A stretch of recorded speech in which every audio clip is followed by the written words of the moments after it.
4 years. That was the sentence. For taking tools that already belonged to him. Tools his father had left him in a will. Tools sitting in a shed that Mark DeFriest had a key to. And the craziest part? That 4-year sentence turned into 106 years. A release date of 2085. He would have to live to 124 years old to walk free. Mark DeFriest was convicted of burglary and weapons violations in 1980. He was 19 years old. On the night of his arrest, he'd taken his dead father's tools from a shed, panicked when police arrived, and ran with a gun he never pointed at anyone. 4 years. That was supposed to be it. But this isn't just a story about a man who couldn't stay locked up. It's about the 13 escape attempts and 7 successful breakouts that turned a minor sentence into a life behind bars. The toothpaste tube he turned into a working gun, and the 5 psychiatrists who said he was mentally ill, while the court believed the one who said he was faking. He made keys by memorizing the patterns on guards' keychains after a single glance. He spiked hospital coffee with 100 doses of LSD. He broke out of straitjackets and leg irons like a modern-day Houdini. This is how a boy with the mind of a genius and the social skills of a child became the most prolific escape artist in American history, and proved that sometimes the prison system punishes mental illness instead of treating it. Who was Mark DeFriest? What kind of person can build a working gun from a toothpaste tube, but can't understand why escaping from prison is a bad idea? The answer lies in a mind that worked differently from the day he was born. Mark DeFriest was born on August 18, 1960, in rural Florida.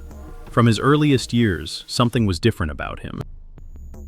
By the age of 5, he could disassemble and reassemble mechanical watches, complex devices that adults struggled to understand.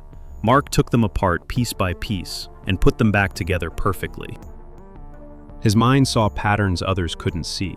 He understood how things fit together: gears, springs, locks, mechanisms. He could look at a machine and instantly understand how it worked. But people? People were a mystery to him. He could look you in the eyes during a conversation. He could respond to your questions, but he was never quite there, never fully present, always seeing something nobody else could see. What happens when a brilliant mind is trapped in a brain that can't read social cues? What happens when someone can solve any mechanical problem, but can't navigate a simple conversation? Today, experts believe Mark DeFriest is on the autism spectrum. They think he may have savant syndrome, a rare condition that allows extraordinary abilities in specific areas while causing deficits in others. Think Rain Man. But in 1960, nobody knew what autism was. Nobody understood why this brilliant boy couldn't make friends, couldn't follow rules, couldn't fit in. Mark's father was a World War II veteran who had served with the OSS, a predecessor to the CIA. He'd seen things, done things, lived a life of secrets and shadows. He recognized something special in his son. Where others saw a troubled boy, he saw potential. He nurtured Mark's mechanical abilities. He built him a workshop in the basement. He spent hours teaching him how things worked. Every weekend, they'd work side by side, father and son, taking apart engines, rebuilding radios, fixing anything that was broken. And he taught him other skills, spy skills, how to pick locks, how to navigate obstacles, how to get over razor wire without getting cut, how to survive in hostile environments, the kind of skills an intelligence officer would teach a recruit. He never imagined those skills would be used to escape from American prisons. Skills meant to protect, skills that would come back to haunt everyone. School was difficult for Mark. He didn't fit in. He caused disruptions. His parents eventually sent him to a strict boarding school. Mark hated it so much that he escaped. Escaping became a habit, long before he ever saw the inside of a prison. Mark's relationship with his stepmother was toxic. She neglected him, belittled him, made his life miserable. Then in 1979, Mark's father died. The loss devastated the 19-year-old. His father was his anchor, his protector, the one person who understood him. In his will, Mark's father left him his prized collection of mechanical tools. For a boy who had spent his childhood fixing things alongside his dad, those tools meant everything. They were more than metal and wood. They were memories. They were his father's hands guiding his. They were the last connection to the man who understood him. Mark didn't wait for the will to go through probate. He had a key to his father's shed. He used it. He collected the tools. In his mind, they were already his. His father had said so. The will said so. Why wait?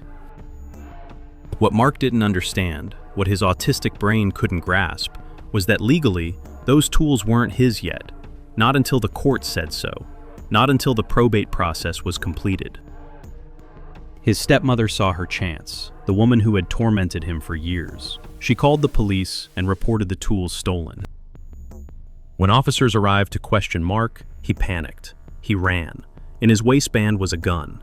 He never pointed it at anyone, never threatened anyone, but he had it.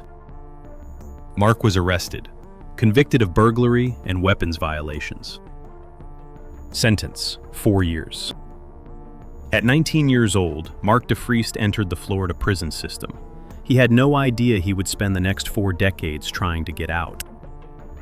Bay County Jail, Florida, 1980. Mark had been inside for about a month. He was in over his head, confused, terrified. His brain couldn't process the social rules of prison life, the hierarchies, the gangs, the unwritten codes that everyone else seemed to understand instinctively. For a man who couldn't read people, prison was a nightmare. One night during Bible study, 8 inmates decided to make a break for it. Mark had no advanced knowledge of the plan. He wasn't part of their group. He was just there for the Bible study. But when he saw them running for the fence, something clicked in his brain. An opportunity, a chance to escape the confusion, a chance to be free from the noise and the violence and the rules he couldn't understand. He ran too.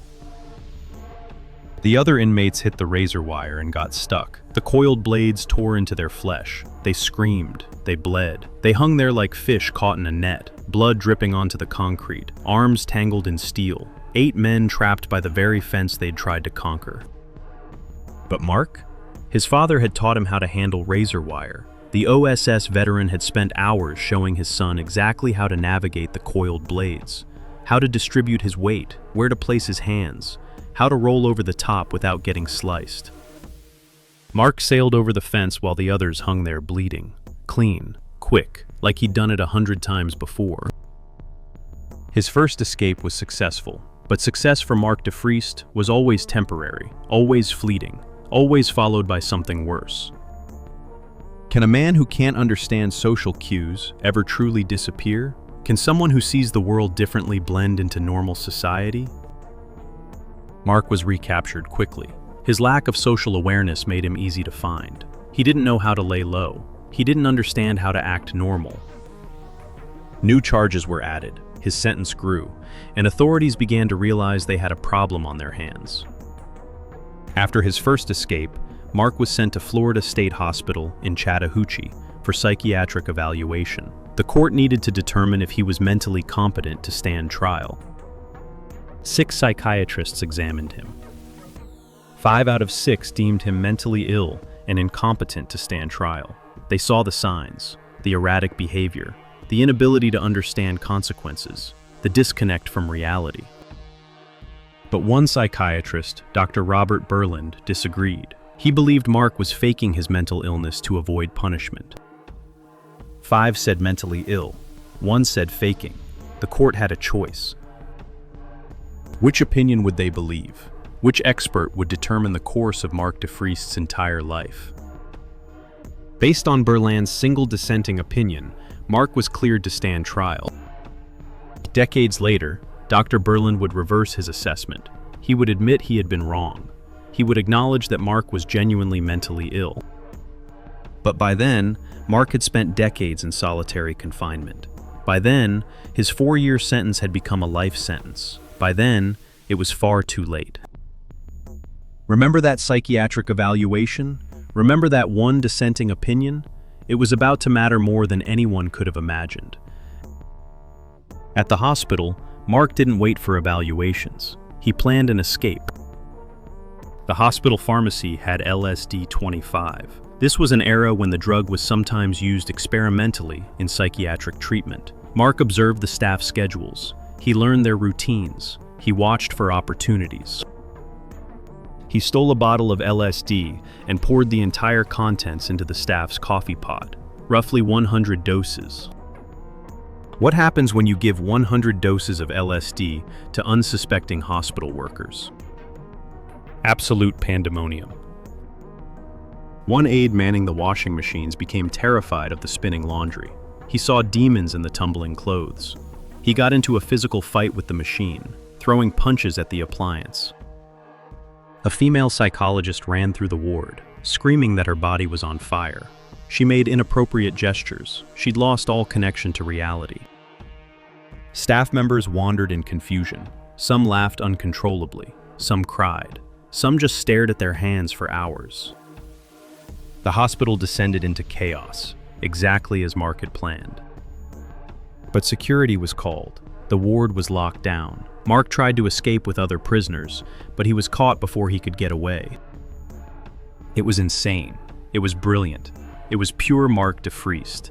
A plan that worked perfectly, except for the part that mattered most, getting out. Back to prison. More charges. More time added to his sentence. How many years can you add to a 4-year sentence before it becomes something else entirely? At Bay County Jail, Mark was placed in solitary confinement. They put him in a straitjacket and leg irons. They thought they could contain him. They were wrong. Within 5 minutes, Mark had freed himself from the restraints. He used nothing but a toothbrush to break open his cell door. He discovered plumbing behind a broken light fixture. He used a pipe to pry open the door. He walked out of a cell designed to be escape-proof. Then came the zip guns. Mark was offered a chance to learn woodworking in prison. The authorities thought it would give him something productive to do, channel his mechanical talents into something harmless. They didn't realize they were giving a master escape artist access to tools and materials. In the workshop, Mark spotted copper sheets and other materials. His mind immediately saw possibilities. He built 2 double-barrel zip guns, crude but functional firearms, constructed from toothpaste tubes and workshop scraps. He concealed them in his underwear. Then he needed a way out of the prison building. He used an ice pick to extract one of his own teeth. The bloody mess required a trip to the medical station. What kind of desperation drives a man to pull out his own tooth to create an escape opportunity? With leg irons hiding the guns, Mark passed through metal detectors unnoticed. The guards assumed his injury was self-harm, not part of an escape plan. After being treated, Mark asked to use the bathroom. Incredibly, the guard allowed him to go unsupervised. In the bathroom, Mark picked his locks. He emerged with both zip guns drawn. Some guards laughed. They thought the guns were fake. Mark fired one at a nearby phone, shattering it. The laughter stopped immediately. He escaped into the swamp, but again, his lack of social skills betrayed him. He was recaptured with a stolen car. More charges, more years added. The 4-year sentence kept growing like a cancer that wouldn't stop spreading. After the zip gun incident, authorities placed Mark in total isolation. 11 days, no clothes, no mattress, no toilet paper, no running water, no light. He ate with his bare hands in complete darkness. Guards doused him with water hoses and disrupted his sleep. The treatment resembled torture used on prisoners of war. How do you break a mind that can't be contained? How do you punish someone who doesn't understand punishment? Mark was transferred to Florida State Prison, the most feared facility in the state, a place so brutal that its mere mention inspired instant cooperation from other inmates. Just hearing the name Rayford made hardened criminals compliant. A former warden who served from 1996 to 1998 called it ungovernable. He described squads of guards roaming the cell blocks, beating prisoners with impunity. Officers turned a blind eye to violence between inmates. Brutality was the norm, not the exception. Mark was placed in solitary confinement in the notorious X-Wing, 1 floor above the electric chair, nicknamed Old Sparky. the same chair that would execute Ted Bundy, the same chair that Mark could hear humming with 2,000 volts whenever the state carried out an execution. The sound traveled through the concrete, through the pipes, through the walls. Mark could hear the electricity surging. He could hear the aftermath. The silence that followed was worse than the humming. He was the only non-violent inmate in the ward, a young man whose original crime was taking his father's tools, surrounded by murderers and rapists on death row.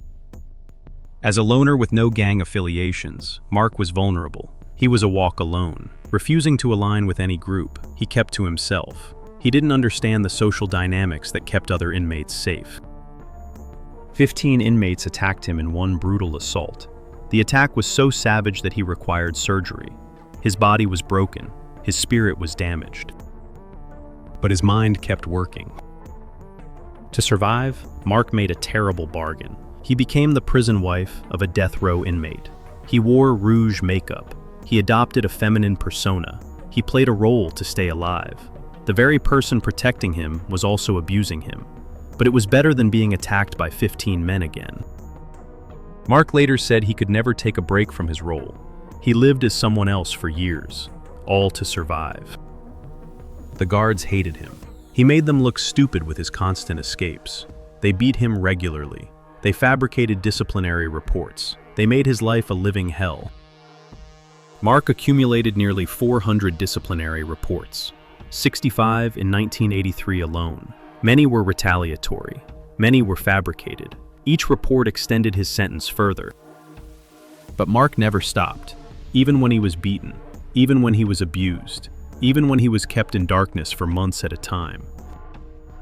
He could replicate any key by memorizing the pattern after a single glance. Guards started keeping their keys in their pockets instead of on their belts.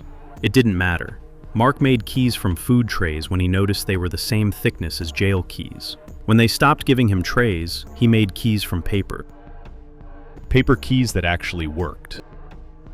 He once duplicated the master key that fit every lock in Florida State Prison. He used it to let out fellow inmates, just to show that he could. How do you contain a man who can turn anything into a key? How do you imprison someone whose mind sees every object as a potential escape tool?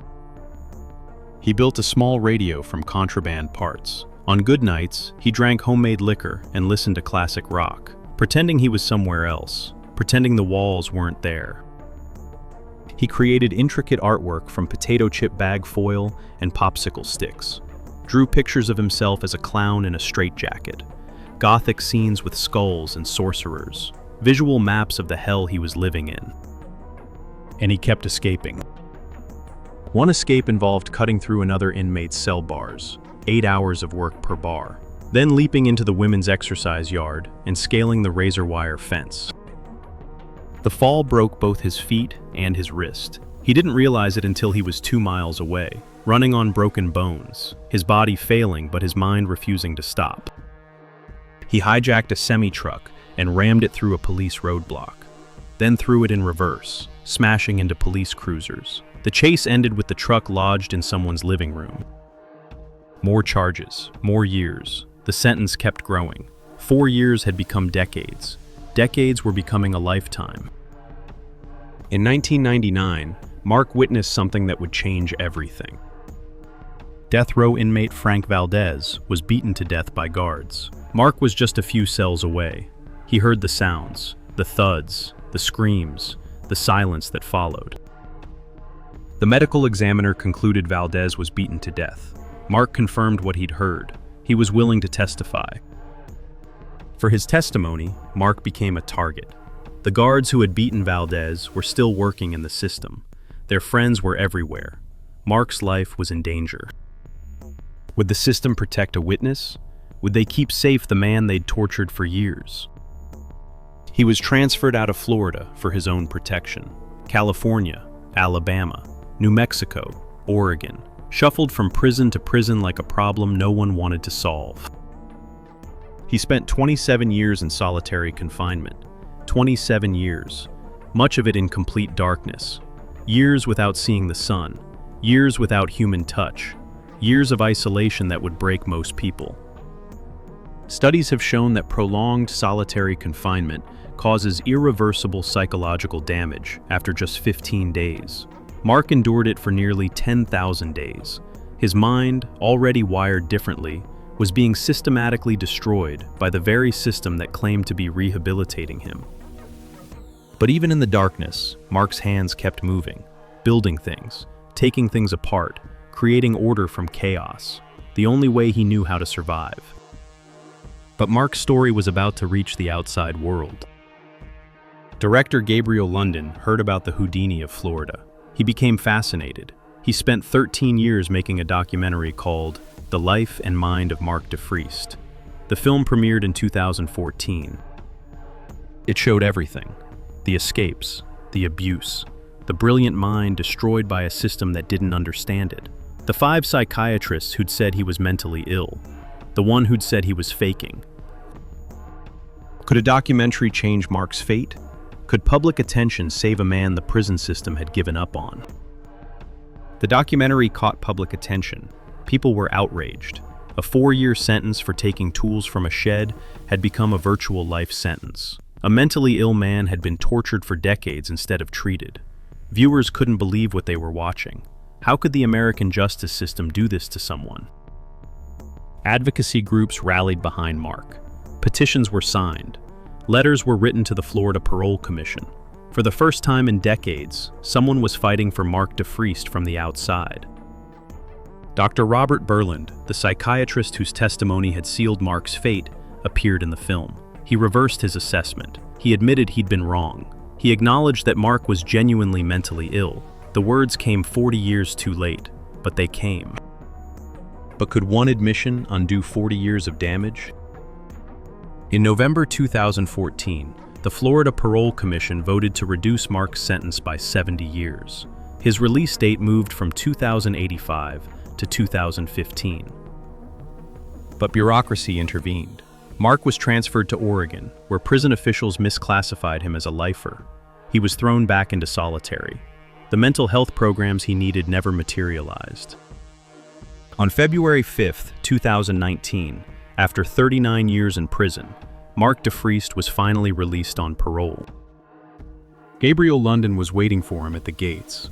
Mark squinted in the sunlight. His eyes, adjusted to decades of darkness, needed time to adapt. The world outside was overwhelming, bright, loud, moving too fast. Cars were different. Phones were different. Everything had changed while he sat in a concrete box.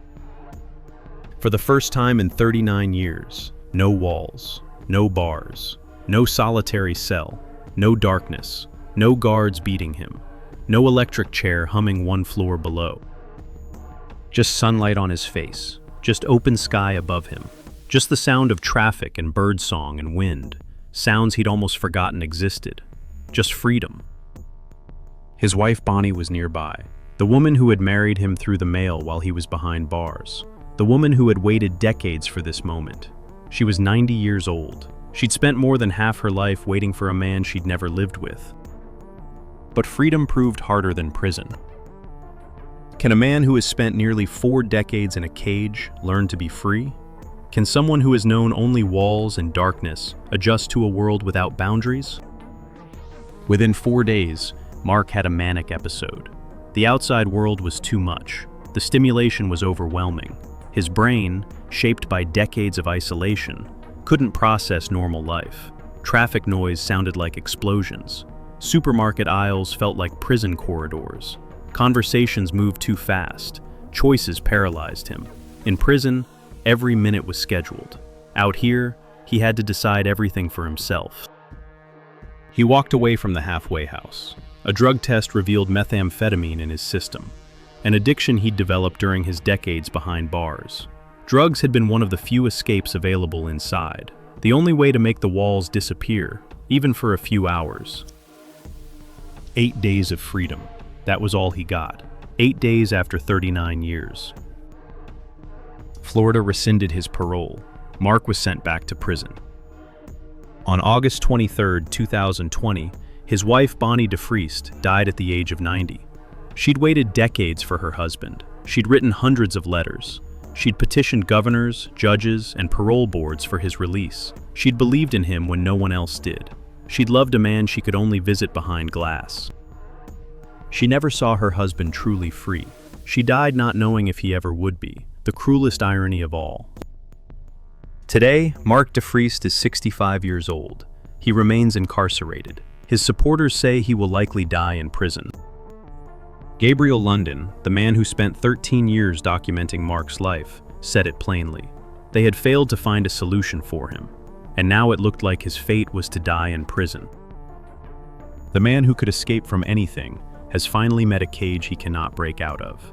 Not prison walls, not razor wire, not solitary confinement.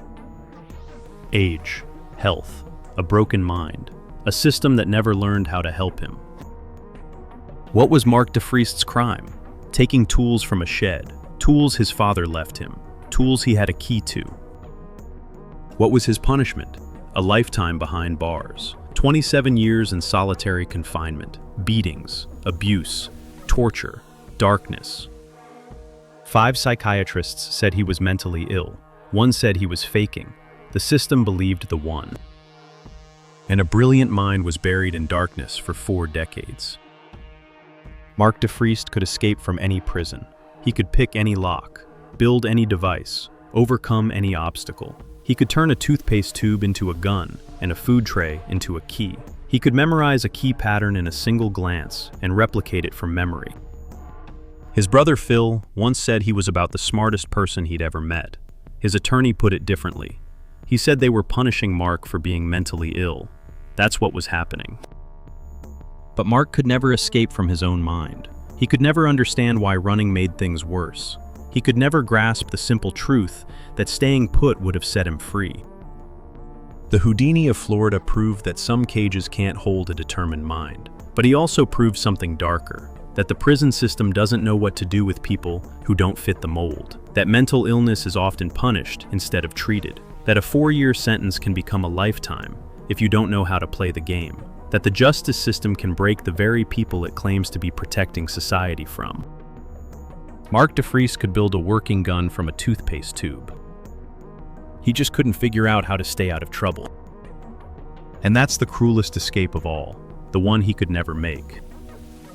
And that brings us to the end of our story. If you liked it, don't forget to like and subscribe, and activate the bell button so you can receive new videos.